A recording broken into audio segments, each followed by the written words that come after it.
Di ba, sinasabi nga nila na opportunities only knock once. So kapag dumating yan sa pintuan mo, all I can advise is grab it. Alright? Now, maybe at some point, your first job dito sa Ireland is being a nurse in a long-term care facility or nursing home. Siguro, I'm not sure, isa ito sa mga tanong na nasa isip nyo. And that is, ano nga ba ang nursing care plan sa isang long-term care facility or nursing home? So yes, stay tuned guys, nurses. Yan ang pag-uusapan natin tonight. This is Harold and I am your staff nurse dito sa Dublin, Ireland, and welcome to my channel. It's deja vu.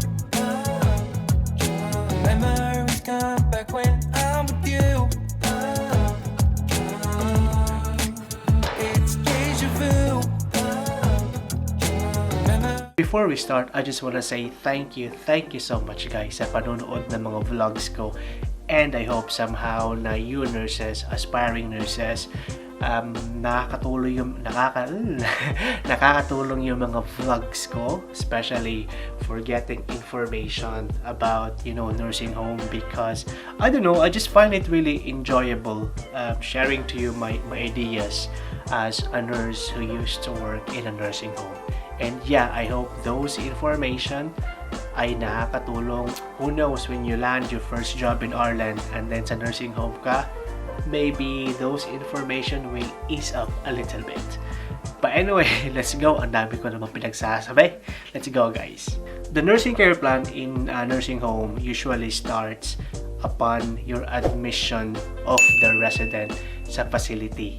Okay, so usually yung mga residente namin or residents in the nursing home, they usually come from, it's either hospital, which is acute settings, or in a home, and then or a rehab or something like that, and then they just need long-term care because the family itself cannot meet the needs anymore of that specific resident. So the government in Ireland has actually a very good plan for their elderlies, na to make sure na hindi sila napapabayaan, and nursing home is one of that. Though ina-encourage pa rin ng government na the family should look after their elderly, but at some point in time, they end up in the nursing home. So your care plan basically starts when the resident is admitted in the nursing home. Why? Because that is the time you will gather the information about the resident.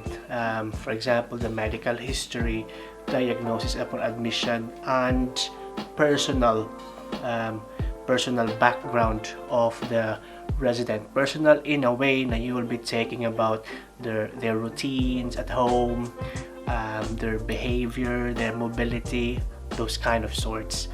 So at the very beginning, that's why it's very important na upon admission ng isang residente sa long-term care facility, a proper assessment should be done because that will be the baseline. So the next question would be, what are the components of your nursing care plan? Alright, let's talk about that one.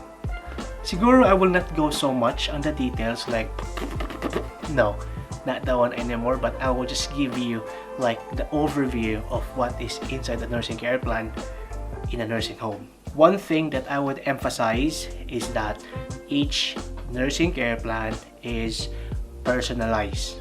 Alright, so each resident has different needs. Each resident has different preferences. So your care plan will based on that one. So let's say resident A will have a different care plan from resident B, but they will have the same components. It's the plan that is different. Number one, yung mobility ng residente. Now, the common questions that you will see in a nursing care plan about mobility is he independent? Is he using a mobility aids? For example, Zimmer frame, rollator, wheelchair bound, or bed bound. Okay, that's one thing. The second component would be the diet of the resident. Okay, diet means as we all know, is he diabetic? Is he allergic to this and that? But also yung diet will also talk about modified or not. Are they normal diet, or are they actually, there's like levels on that one: level 1, level 2, level 3, like soft, moist diet, something like that. So I will not go much of that.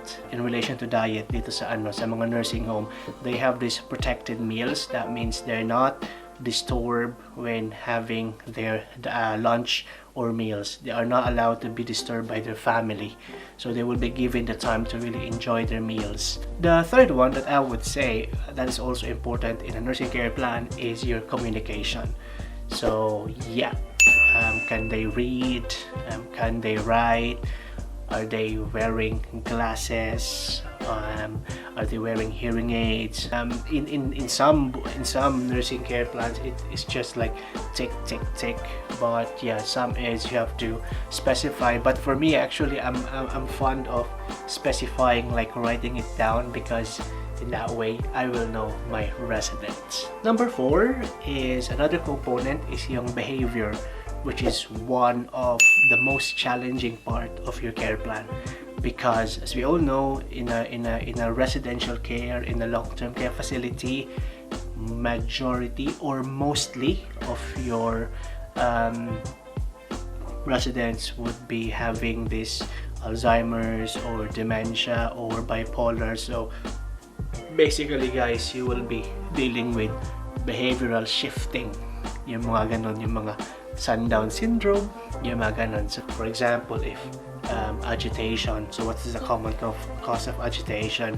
Could be bowel movement, maybe constipated, maybe unmet needs, or basically infection setting in. Because if there is one thing that you have to observe that will tell you that the resident is brewing on something, that is their behavior. Though behavior could be like part of the dementia thing itself. Ang dami, diba? And of course, never forget the sleeping pattern. That's one also. I will not dig into that. But yeah, if you have any questions, always feel free to comment on this vlog, and I will be happy enough to answer you guys. And the last one I would say is the skin integrity. Did you know? Alam niyo ba guys na pressure sore is a big deal in nursing homes and even in hospitals.